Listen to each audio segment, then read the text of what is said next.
그럼 요즘 고객들은 어떨까요? 이 병원 뭐야? 왜 이래? 확인해보자. 나 정말 기분 나쁜데? 나 가만히 안 있을 거야. 이런 게 요즘 고객이죠. 왜냐? 이거는 패러다임이 바뀐 겁니다.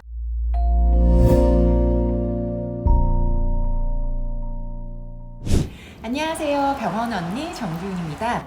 오늘은 내과 박원장 3화 4화 리뷰로 찾아왔습니다. 네, 일요일마다 이렇게 회사 출근해서 영상 준비하는 게 해보니 이제 보통 일이 아니네요. 그렇지만 여러분들께 좀 도움이 되리라 생각하면서 오늘도 리뷰를 시작을 해보겠습니다. 자, 3화의 주제는 어려운 병원 마케팅입니다. 그럼요. 병원 마케팅 정말 어렵죠. 그 어떤 마케팅보다 힘든 것 같습니다. 3화에서는 이 지역 카페에 악플과 관련한 내용들이 다 주로 나옵니다. 요즘에 지역 커뮤니티 카페 이런 거 정말 활발하게 활동하죠. 뭐 일산의 무슨 맘카페 이런 걸 비롯해서 각각 지역마다 또는 그 지역의 전체 구를 다 아우르는 뭐 대형 카페부터 많은 커뮤니티들이 존재를 합니다. 동네 병원이 아니라도 예를 들어서 내가 급하게 내가 있는 곳에서 병원 갈 일이 생기면 검색창에 이렇게 검색을 해보면 거리 순으로 병원들이 나옵니다. 그러면 그냥 대충 가는 게 아니라 또 리뷰를 다 확인을 하죠. 그러면서 좋은 리뷰들이 있는 병원들을 또 선택을 해서 가는 게 요즘 저를 포함한 고객들의 심리입니다. 배달 어플로 음식을 주문할 때 한번 생각해 보세요. 저 같은 경우도 여기 괜찮을 것 같은데 하고 리뷰를 보다가 조금 안 좋은 리뷰가 한두 개라도 있으면 바로 나와버리거든요. 네, 아주 어렵죠. 또 각종 질병이나 이런 성형과 관련된 커뮤니티들, 리뷰 어플들이 정말 활성화가 많이 되어 있습니다. 지금 자료는 제가 강의할 때 자주 사용하는 자료인데 일단 병원 고객들이 변화를 합니다. 과거의 고객들은 원래 좀 이런 건가? 그냥 내가 안 오면 되지 뭐. 진료 받는데 괜히 일 만들지 말자. 왠지 병원에서는 내가 강한 주장을 하고 컴플레인을 하면은 좀 불이익을 받을 것 같다는 생각들이 있는 게 과거의 고객이었어요. 그럼 요즘 고객들은 어떨까요? 이 병원 뭐야? 왜 이래? 확인해보자. 나 정말 기분 나쁜데? 나 가만히 안 있을 거야. 이런 게 요즘 고객이죠. 왜냐? 이거는 패러다임이 바뀐 겁니다. 서비스의 경험들이 다 높아지고요. 뭐 집단에서 이제 개인적인 이런 성향들로 다 변하고 내가 지불하는 이 비용에 급여든 비급여든 이 서비스 비용은 포함이 돼 있다고 생각을 하는 거죠. 진료 그리고 진료 외적인 모든 서비스에서 나는 좋은 서비스를 받아야 한다. 이렇게 고객들이 인식을 하고 있습니다. 따라서 고객에게 개별화된 서비스를 제공하면서도 차별화될 수 있도록 품질 관리를 지속적으로 해야 합니다. 특히 리더가 이런 생각을 가지셔야 돼요. 저번 회 리뷰에 어떤 댓글이 있었냐면 고객 지향적 마인드가 구체적으로 어떤 거냐. 그래서 제가 이렇게 좀 구체적으로 답변을 드렸는데 기본적으로 의사, 리더가 이러한 마인드를 가지셔야 된다는 거죠. 이 트렌드에 민감하면서도 어떻게 해야지 내가 좀 더 좋은 서비스를 제공할 수 있을까? 이러한 마인드 변화에서부터 시작을 합니다. 요즘 많은 병원들이 컴플레인, 클레임 사례를 수집해서 근본적인 대책 마련을 하는 것은 물론이고요. 뭔가 주 단위, 월 단위로 또 컴플레인 사례를 수집해서 회의를 하는 병원들도 많고요. 특히 이번 내과 박원장 3화의 주제인 이 온라인에서의 이미지 관리에도 아주 신경을 쓰죠. 제 주변에 이런 성공 사례로 지역 카페에 그 회원수가 33만이나 있는 그런 카페였습니다. 카페에 입점돼 있는 병원들이 20개 정도가 있더라고요. 그래서 이제 게시글도 올리고 회원들 대상으로 다양한 뭐 이벤트나 이렇게 홍보도 자연스럽게 하면서 소통하는 그런 카페인데 성공 사례로 소개시켜 드리려는 제가 아는 병원은 거기 카페에서 내원하는 환자분들에게는 좀 더 신경을 많이 써주고 잘 챙겨드리고요. 카페상에서 서포터즈 활동도 이렇게 하고 또 직원들이 그 카페에 들어가서 틈틈이 검색을 해서 이제 카페 회원들이 남긴 질문에 정성스럽게 답변을 합니다. 자, 이번 3화에서는 이렇게 박원장 내과에서도 동네 카페에 악플의 발단이 되는 여러 사건들이 나오게 됩니다. 악플은 사소한 사건들에서 발단이 되죠. 유럽 여행을 가는데 상비약 보험 처방을 좀 해달라. 근데 안 된다고 계속 거절을 합니다. 근데 나만 나쁜 사람 만들어 막 쪼르는데 이제 박 원장이 죄송합니다. 약국에서 좀 구매하세요 하니 이제 그 사람이 화를 내면서 나 카페 임원이야 두고 봐 이러는데 저도 박 원장이랑 똑같은 생각을 했어요. 뭐 카페에도 임원이 있어? 근데 그 카페가 아니었던 거죠. 아니 뭐 나만 나쁜 사람 만드는 거예요? 와, 이거 너무 불쾌하네. 저 이 동네 카페 임원이거든요. 각오하세요. 아우 씨. 동네 카페? 카페 무슨 임원 있지? 또 이제 다음 사건으로는 아기를 데리고 이제 아기 엄마가 우리 아이 손등에 좀 문제가 있어요 하는데 아무 이상이 없어요. 그러니까 요즘에 조금 이런 사건들이 있죠.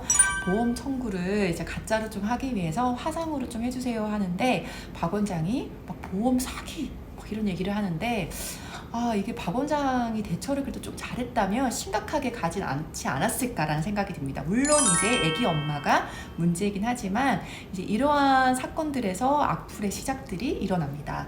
박 원장 말대로 사회 불만이나 정서적으로 문제가 있는 사람만 악플을 달까요? 요즘은 아닌 것 같아요. 그냥 조금만 불쾌해도 그냥 못 넘어가는 겁니다. 이 온라인상에 또 다른 가면을 쓰고 연예인들이 막 악플에 스트레스 받는 것처럼 많은 그런 사건들이 있는 것 같아요. 배달 음식 어플 리뷰 아까도 말씀드렸지만 마찬가지고 요즘 사회적 변화가 이런 것 같습니다. 또 이제 재밌는 사건이 있죠. 근무하는 이제 간호사가 환자는 많이 없이 병원은 가늘고 길게 가길 원하면서 악플을 달았다. 실제로 근데 직원들이 악플을 다는 경우들도 있습니다. 근데 이제 이런 박 원장이 현실에 대해서 이렇게 마주하는 사건이 생기죠. 역류성 식도염으로 고생하는 이제 식당 사장님을 보고 박 원장이 현실을 깨닫게 됩니다. 악플은 어디 주워 담을 수도 없고요. 이거 아주 미칠 노릇입니다. 아니 아무리 그래도 이 의식 있는 네티즌들이 그런 유언비어에 넘어가나요? 잘 나가던 식당도요. 동네 카페 입에 오르내리면 망하는 거 이거 순식간입니다. 일단 동네 카페 회원들이 쓴 글은 믿고 보는지 와 손님 발길이 뚝 끊기고요. 가끔은 날개란 던지는 사람도 있어요. 고소하면 안 돼요? 무슨 쌍욕이라도 써 있어야지 고소를 하죠. 그냥 자기가 그렇게 느꼈다는데 무슨 수로 고소를 해요. 난 맛도 별로고 다시 가진 않을 건데 우리 회님들이 굳이 궁금하시다면 말리진 않을게요 라고 써두면 밑에 댓글에 대댓글까지 아주 사람을 안 돼. 와, 이게 식당도 이렇게 될 수가, 악플 하나에 망할 수가 있구나. 병원도 이게 보통 일이 아니구나. 이런 걸 깨닫게 됩니다. 집에 가서도 박 원장은 이 악플에 대한 스트레스 때문에 마음이 편할 리가 없습니다. 가족 다 같이 식사하는 자리에서 카페 커뮤니티에 악플이 올라온 걸 보죠. 박 원장 내과 완전 무뚝뚝하고 가끔 말도 더듬는 돌팔이 의사예요. 야, 병원에 똥파리 날려도 돌팔이는 없다고. 박 원장 내과 환자는 텅텅, 입냄새는 풀풀. 아이씨. 아침, 브런치, 점심, 저녁, 일몰 하루에 5번 닦는다고. 그러니까 박 원장의 아내분이 이사를 오면서 가입한 그 카페에 악플이 올라온 거예요. 근데 이때 댓글도 잘 다셔야 돼요. 근데요, 푸근한 인상에 따뜻한 마음씨까지. 저는 아프면 박 원장 내과만 가요. 극 중에 이제 와이프인 라미란의 아이디가 내과 남편 아들 둘맘이면서 그 좋은 댓글들을 옹호하는 댓글을 다니 누가 봐도 하면서 다 알아채는 거죠. 와, 진짜로 박 원장 내과 안에 맞는 것 같아요. 그분도 아들 둘이라고 했거든요. 여론 조작 너무 심하네요. 반성을 하셔야지 여기서 이래도 되는 건가요? 박 원장 내과 앞에서 맹장이 터져도 거기는 절대로 안 갑니다. 아이씨, 망했다. 빨리 지워. 그러니까 잘못 댓글을 달았다가는 대댓글에 더 악플이 달리는 이런 사례들이 좀 나옵니다. 자, 다음 날도 이제 같은 건물의 원장들이 모여서 악플 얘기를 하는데 참 이게 심리 상태를 잘 엿볼 수가 있었어요. 앞에서는 뭐 괜찮아 이러는데 이 댓글에 오열하는 이 원장님의 모습을 보면서 요즘 저도 마찬가지예요. 유튜브 채널을 운영하다 보면은 악플이 당연히 있죠. 그러니까 원장님들도 이 개원하는 순간 현실을 마주해야 합니다. 이런 것을 예상하지 못한 채 개원을 할 수도 있는데 내과 박 원장에서 이런 케이스들을 보여주니까 이제 마음의 준비를 미리 할 수 있는 것 같아요. 자, 박 원장도 이제 여론 조작을 시작을 하죠. 박 원장 내과도 최신 병원 트렌드에 발맞춰 로컬 커뮤니티 마케팅을 시작합니다. 팩트에 기반한 내추럴 환자 리뷰를 바이럴 시킨다고나 할까요? 내가 네이버 아이디가 3개나 있거든. 그중에 일단 맘 예쁜 딸 셋맘 아이디부터 간다. 본인이 이제 네이버 아이디 3개가 있으니 밤에 이렇게 막 글도 올리고 이런 작업들을 합니다. 이게 제가 지역 카페 아이디가 3개나 있다고 생각하니까 여론 조작도 아니 저기 바이럴 마케팅도 할 수 있고 여차하면 악플 선플 다 달 수 있으니까 10년 묵은 채팅이 싹 다 내려가는 것 같더라고요. 뭐 보면은 규모에 따라 다르지만 마케팅 대행 업체를 쓰는 것도 있고 또 직원들과 조직적으로 이러한 관리를 하는 것도 있는데 일단 박 원장은 미숙하니까 혼자 막 작업을 해요. 그리고 급기야는 이제 건물에 있는 뭐 비뇨기과, 산부인과 이런 원장님들이 단체로 우리 같이 뭐 고소하자 이러면서 경찰까지 데리고 옵니다. 조금이라도 도움이 될까 싶어서 현직 경찰관 모셔왔어요. 이분 엄청 친절하시고요. 엄청 성실하세요. 아, 경찰이요? 예, 항상 친절하고 성실하게 모시겠습니다. 서지우 경장입니다. 무엇을 도와드릴까요? 아, 진짜 경찰이에요? 예, 항상 친절하고 성실하게 모시겠습니다. 무엇을 도와드릴까요? 자, 3화는 주로 이런 스토리예요. 내과 박 원장 같은 경우는 이런 에피소드들을 좀 약간 블랙 코미디식으로 잘 소개를 해주고 여기에 좀 현명한 대처, 전략적인 대처 방안은 나오지 않습니다. 그래서 제가 리뷰를 하죠. 자, 3화의 병원 경영 팁 정리하겠습니다. 자, 첫째는 악플은 없을 수 없다. 그렇지만 박 원장처럼 대수롭지 않게 여기는 마인드로는 정말 큰일이 날 수도 있습니다. 그냥 내가 진료 잘하면 되지. 이제 요즘은 이런 진료적인 요소만으로는 이 고객 경험, 고객 만족을 이뤄낼 수 없기 때문에 일단은 악플은 있다. 하지만 의사, 리더가 어떤 마인드와 대처 방식을 가질 것인가를 좀 고민해야 된다는 것을 사례를 통해서 알 수 있었고요. 두 번째, 악플을 모두 일일이 대처할 수는 없습니다. 다만 예방은 가능합니다. 자, 그래서 뭐가 필요한가요? 이 서비스가 중요한 거죠. 제가 특히 불만 고객 응대 강의를 할 때 강조하는 부분인데 직원의 첫 전화 응대 또는 뭐 카카오톡 플러스 친구, 카톡 답변 이런 것에서부터 고객과 좋은 관계를 유지하는 것, 또 특별한 좋은 서비스를 제공하는 것은 고객과 관계에서 땅다직 역할을 하는 겁니다. 언제 어느 순간 뭐 진료적인 부분 어디서 불만이 튀어나올지 모르는 거거든요. 그래서 모든 접점에서 좋은 관계를 유지해야 됩니다.